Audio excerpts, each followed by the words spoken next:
ನಮಸ್ಕಾರ. ಮಹಾಭಾರತದ ಈ ಸಂಚಿಕೆಗೆ ತಮಗೆ ಸ್ವಾಗತ. ಧೃತರಾಷ್ಟ್ರ ತನ್ನ ಮಗ ದುರ್ಯೋಧನನಿಗೆ ಈ ದ್ಯೂತವನ್ನಾಡಲು ಅನುಮತಿಯನ್ನು ಕೊಟ್ಟ. ನಂತರ ಒಂದಷ್ಟು ವಾಸ್ತುಶಿಲ್ಪಿಗಳನ್ನು ಅವನು ಕರೆಯಿಸಿದ. ಅವರಿಗೆ ಹೇಳಿದ, ಒಂದು ವಿಶೇಷವಾದ ಸಭಾಭವನವನ್ನು ನಿರ್ಮಿಸಿ ಅದು ಬಹಳ ಭವ್ಯವಾಗಿರಬೇಕು, ಅದಕ್ಕೆ 100 ಬಾಗಿಲುಗಳು ಇರಬೇಕು ಎಂದು, ಮತ್ತು ಅದು ಆದಷ್ಟು ಶೀಘ್ರವಾಗಿ ಮುಗಿಯಬೇಕು ಎಂದ. ನಂತರ ಈ ವಿದುರನಿಗೆ, ಮಹಾಮಂತ್ರಿ ವಿದುರ, ಅವನಿಗೆ ಈ ವಿಷಯ ಗೊತ್ತಾಯಿತು. ಈ ದ್ಯೂತದ ವಿಚಾರ, ಈ ಸಭಾಭವನದ ವಿಚಾರ ಎರಡೂ ಅವನಿಗೆ ಗೊತ್ತಾಯಿತು. ಅವನಿಗೆ ಅದನ್ನು ಕೇಳಿ ಬಹಳ ಆತಂಕವಾಯಿತು. ಆಗ ವಿದುರ ಧೃತರಾಷ್ಟ್ರನ ಬಳಿಗೆ ಓಡೋಡಿ ಬಂದ. ಧೃತರಾಷ್ಟ್ರನಿಗೆ ಹೇಳಿದ, ಅಣ್ಣ, ಇದೇನು ನೀನು ಮಾಡುತ್ತಿರುವುದು? ಈ ನಿನ್ನ ನಿರ್ಧಾರ ಸರಿಯಲ್ಲ. ದ್ಯೂತ ಯಾವಾಗಲೂ ಕಲಹಕ್ಕೆ ಕಾರಣವಾಗುತ್ತದೆ. ಇದರಿಂದ ಆ ಸಹೋದರರಲ್ಲಿ ಪರಸ್ಪರ ದ್ವೇಷ ಬೆಳೆಯುತ್ತದೆ. ದಯವಿಟ್ಟು ಇದಕ್ಕೆ ಅನುಮತಿ ಕೊಡಬೇಡ ಎಂದ. ಆದರೆ ಧೃತರಾಷ್ಟ್ರ ನುಡಿದ, ಇದು ದೇವರ ಪ್ರೇರಣೆಯಿಂದಲೋ ಏನೋ ಇದು ನಡೆಯುತ್ತಿದೆ. ಶುಭವೋ ಅಶುಭವೋ ಅದು ನಡೆದು ಹೋಗಲಿ. ಆ ದ್ಯೂತದಿಂದ ಯಾವ ಕಲಹವೂ ಆಗುವುದಿಲ್ಲ ಎಂದು ನನ್ನ ನಂಬಿಕೆ. ಆ ದ್ಯೂತವನ್ನು ಅವರು ಸಹೋದರರು ಸ್ನೇಹದಿಂದ ಮಾತ್ರ ಆಡುತ್ತಾರೆ ಎಂದು ನುಡಿದ. ಮತ್ತು ಧೃತರಾಷ್ಟ್ರ ವಿದುರನಿಗೆ ಹೆಚ್ಚಿಗೆ ಮಾತನಾಡಲು ಅವಕಾಶವನ್ನೇ ಕೊಡಲಿಲ್ಲ. ವಿದುರ ನೊಂದುಕೊಂಡು ಭೀಷ್ಮರ ಬಳಿಗೆ ಹೋದ. ಆದರೆ ಧೃತರಾಷ್ಟ್ರನಿಗೆ ವಿದುರ ಹೋದ ನಂತರ ಮತ್ತೆ ಆತಂಕವಾಯಿತು. ವಿದುರ ಹೀಗೆ ಹೇಳಿದ್ದಾನೆ, ಅವನಿಗೂ ಸಹ ಇದು ಬೇಡವಾಗಿದೆ ಎಂದ ಮೇಲೆ ಇದರಿಂದ ಅನರ್ಥವೇ ಎಂದನಿಸಿತು. ಅವನು ತಕ್ಷಣ ದುರ್ಯೋಧನನಿಗೆ ಹೇಳಿ ಕಳುಹಿಸಿದ. ದುರ್ಯೋಧನ ಬಂದ. ದುರ್ಯೋಧನಿಗೆ ಈ ಧೃತರಾಷ್ಟ್ರ ನುಡಿದ, ಪುತ್ರ ದುರ್ಯೋಧನ, ನನ್ನ ಮಾತು ಕೇಳು. ಆ ವಿದುರ ನೀತಿ ಶಾಸ್ತ್ರವನ್ನು ತಿಳಿದವನು. ಅವನು ಇದು ಬೇಡ ಎನ್ನುತ್ತಿದ್ದಾನೆ. ಅವನು ಬೇಡ ಎಂದರೆ ಇದರಲ್ಲಿ ಏನೋ ಅನರ್ಥವೇ ಕಾದಿದೆ. ಆದ್ದರಿಂದ ಇದನ್ನು ಬಿಡು. ಆ ಯುಧಿಷ್ಠಿರನ ಬಳಿಯೂ ರಾಜ್ಯಲಕ್ಷ್ಮಿ ಇದೆ, ನಿನ್ನ ಬಳಿಯೂ ರಾಜ್ಯಲಕ್ಷ್ಮಿ ಇದೆ. ನಿನ್ನ ಹತ್ತಿರವೂ ಅಗಾಧವಾದ ಐಶ್ವರ್ಯವಿದೆ, ಅವನ ಹತ್ತಿರವೂ ಐಶ್ವರ್ಯವಿದೆ. ಆನೆ, ಕುದುರೆ, ಗೋವುಗಳು, ಎಲ್ಲ ಸಂಪತ್ತುಗಳು ಇಬ್ಬರ ಬಳಿಯೂ ಇದೆ. ಆ ಯುಧಿಷ್ಠಿರನಿಗೆ ನಿನ್ನ ಬಗ್ಗೆ ಯಾವುದೇ ವೈರತ್ವವಿಲ್ಲ. ಯುಧಿಷ್ಠಿರ ಕಪಟವನ್ನೇ ಅರಿಯದವನು. ಇದನ್ನು ಬಿಟ್ಟು ಬಿಡು ಎಂದ. ಈ ದ್ಯೂತ ಬೇಡ ಎಂದ. ಆಗ ದುರ್ಯೋಧನನೆಂದ, ಅಪ್ಪ, ರಾಜನಾದವನು ಧರ್ಮದಿಂದಲೋ ಅಧರ್ಮದಿಂದಲೋ ತನ್ನ ಸ್ವಾರ್ಥವನ್ನು ಮಾಡಿಕೊಳ್ಳಲೇಬೇಕು. ಅದರಲ್ಲಿ ಯಾವುದೇ ದೋಷವೂ ಸಹ ಇಲ್ಲ. ರಾಜನಾದವನು ಯಾವುದೇ ಕಾರಣದಿಂದ ವೈರಿಗಳ ಸಂಪತ್ತನ್ನು ಅಪಹರಿಸಲೇಬೇಕು. ಈಗ ನಮ್ಮ ವೈರಿಗಳು ಪ್ರಬಲರಾಗಿದ್ದಾರೆ. ಮುಂದೊಂದು ದಿನ ನಮಗೆ ಆಪತ್ತನ್ನು ತರುತ್ತಾರೆ. ಹಾಗಾಗಿ ನಾನು ಯುಧಿಷ್ಠಿರನ ರಾಜ್ಯಲಕ್ಷ್ಮಿಯನ್ನು ನೋಡಿದ್ದೇನೆ, ನನ್ನ ರಾಜ್ಯವನ್ನು ನೋಡಿದ್ದೇನೆ. ನಾನು ಅವನ ರಾಜ್ಯವನ್ನು ಪಡೆದುಕೊಳ್ಳಲೇಬೇಕು. ನನಗೆ ಇರುವುದು ಎರಡೇ ದಾರಿ. ಒಂದು, ಈ ದ್ಯೂತವನ್ನು ಆಡುವುದು. ಎರಡನೆಯದು, ಅವರೊಂದಿಗೆ ಯುದ್ಧ ಮಾಡಿ ನಾನು ಪ್ರಾಣವನ್ನು ಕಳೆದುಕೊಳ್ಳುವುದು ಎಂದ. ಜೊತೆಯಲ್ಲ ಇದ್ದ ಶಕುನಿ ದುರ್ಯೋಧನನಿಗೆ ದನಿಗೂಡಿಸಿದ. ಅವನು ಹೇಳಿದ, ನನ್ನ ಪ್ರಿಯ ಅಳಿಯ ದುರ್ಯೋಧನ, ನೀನು ಏನೂ ಯೋಚನೆ ಮಾಡಬೇಡ. ಯಾರಿಗೂ ಯಾವ ಘಾತವೂ ಆಗದಂತೆ ಅವರ ಸರ್ವಸ್ವವನ್ನು ನಾನು ನಿನಗೆ ಗೆದ್ದು ಕೊಡುತ್ತೇನೆ. ನಾವು ಒಡ್ಡುವ ಪಣಗಳೇ ನನ್ನ ಬಿಲ್ಲು, ನಾನು ಹಾಕುವ ದಾಳಗಳೇ ನನ್ನ ಬಾಣ, ಆ ಪಗಡೆಯಾಟವೇ ನನ್ನ ರಥ ಎಂದು ನುಡಿದ ಶಕುನಿ. ಧೃತರಾಷ್ಟ್ರ ಮತ್ತೆ ಹೇಳಿ ನೋಡಿದ. ದುರ್ಯೋಧನ ಕೇಳಲಿಲ್ಲ. ದುರ್ಯೋಧನನು ಹೇಳಿದ, ಯೂತದಿಂದ ಯಾವ ಅಪಾಯವೂ ಇಲ್ಲ, ಬಹಳ ಕಾಲದಿಂದ ಆಡುತ್ತಲೇ ಬಂದಿದ್ದಾರೆ ಎಂದೆಲ್ಲ ಹೇಳಿದ. ಕೊನೆಗೆ ಧೃತರಾಷ್ಟ್ರ ಮತ್ತೆ ದುರ್ಯೋಧನನ ಹಠಕ್ಕೆ ಮಣಿಯಲೇಬೇಕಾಯಿತು. ಈ ಸಭಾಭವನ ನಿರ್ಮಾಣ ಪೂರ್ಣಗೊಂಡಿತು. ಈ ಧೃತರಾಷ್ಟ್ರ ವಿದುರನನ್ನು ಮತ್ತೆ ಕರೆ ಕಳುಹಿಸಿದ. ವಿದುರನಿಗೆ ಹೇಳಿದ, ವಿದುರ, ನೀನು ಹೋಗಿ ಇಂದ್ರಪ್ರಸ್ಥಕ್ಕೆ ಅಲ್ಲಿ ಈ ಧರ್ಮರಾಜನಿಗೆ ಆಹ್ವಾನವನ್ನು ಕೊಟ್ಟು ಬಾ. ನಾನು ಆದೇಶ ಮಾಡಿದ್ದೇನೆ ಎಂದು ಅವರಿಗೆ ಹೇಳು. ಈ ಸಭಾಭವನವನ್ನು ನೋಡುವುದಕ್ಕೆ ಬರ ಹೇಳು ಎಂದ. ಆಗ ಮತ್ತೆ ವಿದುರ ತನ್ನ ಅಣ್ಣನಿಗೆ ಹೇಳುವುದಕ್ಕೆ ಪ್ರಯತ್ನ ಮಾಡಿದ, ಆದರೆ ಅದು ಸಾಧ್ಯವಾಗಲಿಲ್ಲ.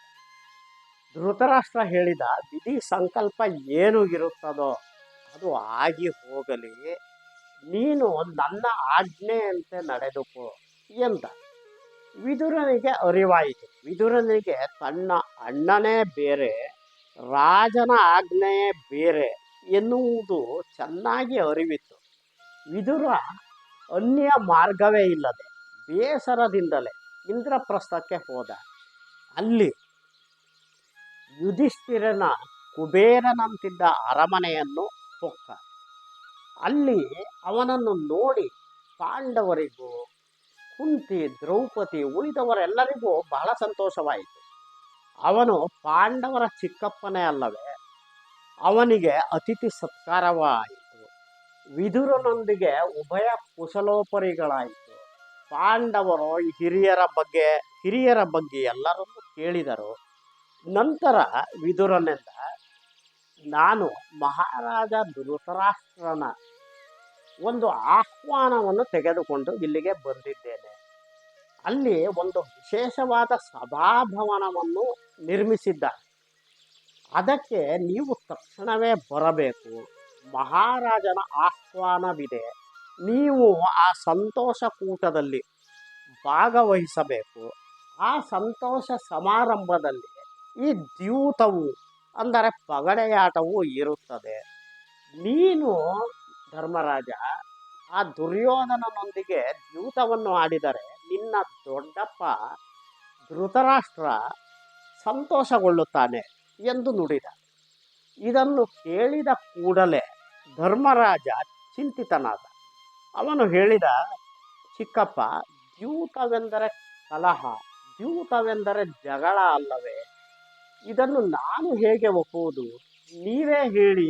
ನೀವು ಹೇಗೆ ಹೇಳುತ್ತಾರ ಅದೇ ರೀತಿ ನಾನು ನಡೆಯುತ್ತೇನೆ ಎಂದ. ಆಗ ವಿದುರ ಹೇಳಿದ, ಯುಧಿಷ್ಠಿರ, ನೀನು ಹೇಳುವುದು ನಿಜ. ದ್ಯೂತ ಎಂದರೆ ಕಲಹ, ದ್ಯೂತ ಎಂದರೆ ನೋವು, ದುಃಖ ಎಂದು ಎಲ್ಲ ವಿವೇಕಿಗಳು ಹೇಳುತ್ತಾರೆ. ನಾನು ಮಹಾರಾಜನನ್ನು ಈ ದ್ಯೂತ ಬೇಡ ಎಂದು ಹೇಳಿ ನನ್ನ ಕೈಲಾದ ಪ್ರಯತ್ನವನ್ನೆಲ್ಲ ಮಾಡಿದೆ. ಆದರೆ ಧೃತರಾಷ್ಟ್ರ ಕೇಳಲಿಲ್ಲ. ನಾನು ರಾಜಾಜ್ಞೆಯಿಂದ ಇಲ್ಲಿಗೆ ಬಂದಿದ್ದೇನೆ. ನಿನಗೆ ಯಾವುದು ಸೂಕ್ತವೋ ಆ ಮಾರ್ಗವನ್ನು ನೀನು ಅನುಸರಿಸಬಹುದು ಎಂದ. ಆಗ ಮತ್ತೆ ಧರ್ಮರಾಜ ಕೇಳಿದ, ಈ ದ್ಯೂತಕ್ಕೆ ಯಾವ ಯಾವ ನಿಪುಣರು, ಮೋಸಗಾರರು, ಮಾಯಗಾರರು ಬರುತ್ತಾರೆ ಚಿಕ್ಕಪ್ಪ ಎಂದ. ವಿದುರ ನುಡಿದ, ರಾಜರಾದ ವಿವಿಂಶತಿ, ಚಿತ್ರಸೇನ ಮತ್ತು ಯದು ಇವರುಗಳೆಲ್ಲ ಬರುತ್ತಾರೆ. ಜೊತೆಗೆ ಈ ಗಾಂಧಾರ ರಾಜ ಶಕುನಿ ಇದ್ದಾನೆ. ಅವನು ದ್ಯೂತದಲ್ಲಿ ಮಹಾನಿಪುಣ, ಮಹಾಚತುರ, ಮಹಾಕುತಂತ್ರಿ ಎನ್ನುವುದು ಅವರೆಲ್ಲರಿಗೂ ಗೊತ್ತಿದೆ. ಅವನು ಹೇಳುವ ಹಾಗೆ ಆ ದಾಳಗಳು ಸಹ ಬೀಳುತ್ತವೆ ಎಂದು ಅವರೆಲ್ಲರಿಗೂ ಗೊತ್ತಿದೆ ಎಂದ. ಇದನ್ನು ಕೇಳಿ ಯುಧಿಷ್ಠಿರ ನುಡಿದ, ಚಿಕ್ಕಪ್ಪ, ನೀವು ಇದನ್ನು ಹೇಳಿದ ಮೇಲೆ ನನಗೆ ಈ ದ್ಯೂತದ ಫಲ, ದ್ಯೂತದ ಪರಿಣಾಮ ಏನು ಎಂಬುದು ಈಗ ನನ್ನ ಕಣ್ಣ ಮುಂದೆಯೇ ಬಂದು ನಿಂತಿದೆ.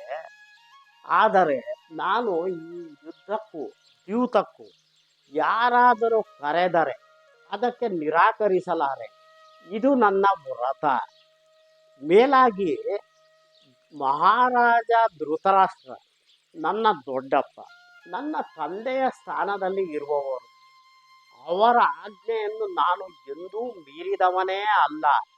ಅದರ ಪರಿಣಾಮ ಏನೇ ಆಗಲಿ, ಕೇಡೇ ಆಗಲಿ, ನಾನು ಬಂದೇ ಬರುತ್ತೇನೆ ಎಂದು ನುಡಿದ.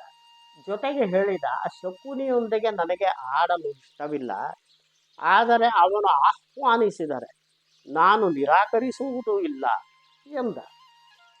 ಈ ದ್ಯೂತಕ್ಕೆ ಹೊರಡಲು, ಸಭಾಭವನವನ್ನು ನೋಡಲು ಹೊರಡಲು ಎಲ್ಲ ಸಿದ್ಧತೆಗಳು ಆಯಿತು. ಪಾಂಡವರು, ಈ ರಾಜ ಮನೆತನದ ಮಹಿಳೆಯರು, ದ್ರೌಪದಿ, ಕುಂತಿ, ಸುಭದ್ರೆ, ಅನೇಕ ದಾಸ ದಾಸಿಯರು, ಕುದುರೆ, ಆನೆ, ರಥಗಳು ಎಲ್ಲವೂ ಸಿದ್ಧವಾದವು. ಯುಧಿಷ್ಠಿರ ರಥವನ್ನೇರಬೇಕಾದಾಗ ಅಂದುಕೊಂಡ, ಈ ಪ್ರಕಾಶಮಾನವಾದ ಬೆಳಕು ಕಣ್ಣಿನ ಶಕ್ತಿಯನ್ನೇ ಉಡುಗಿಸಿ ಬಿಡುತ್ತದೆ. ಅಂದರೆ ಉದಾಹರಣೆಗೆ ಈ ಮಿಂಚು ಪೂರೈಸಿದಾಗ ನಮಗೆ ತಕ್ಷಣ ಬೇರೆ ಏನು ಕಾಣುವುದಿಲ್ಲ. ಹಾಗೆಯೇ ದೈವ ಕೆಲವು ಬಾರಿ ಮನುಷ್ಯನ ವಿವೇಕವನ್ನು ಉಡುಗಿಸಿ ಬಿಡುತ್ತದೆ.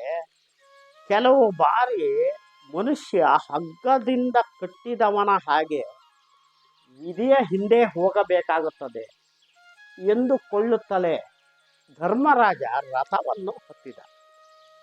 ಎಲ್ಲರೂ ವೈಭವದಿಂದ ಈ ಹಸ್ತಿನಾಪುರಕ್ಕೆ ಬಂದರು.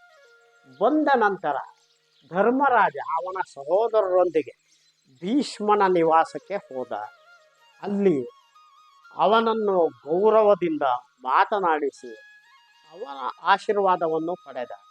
ನಂತರ ದ್ರೋಣ, ಕೃಪಾಚಾರ್ಯ, ಅಶ್ವತ್ಥಾಮ, ಕರ್ಣ ಇವರೆಲ್ಲರ ನಿವಾಸಗಳಿಗೂ ಹೋಗಿ ಅವರ ಮಾತಾಡಿಸಿಕೊಂಡು ಬಂದ.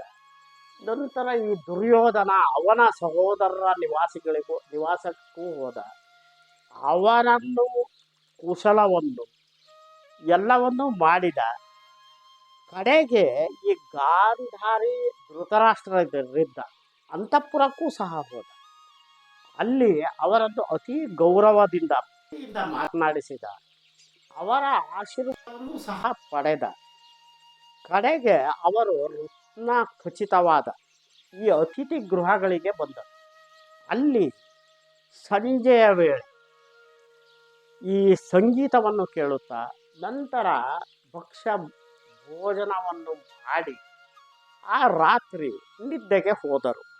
ಮಾರನೆಯ ದಿನ ನಡೆಯುವ ಅನಾಹುತದ ಬಗ್ಗೆ ಅವರು ಯಾರಿಗೂ ಊಹೆಯೂ ಸಹ ಇರಲಿಲ್ಲ.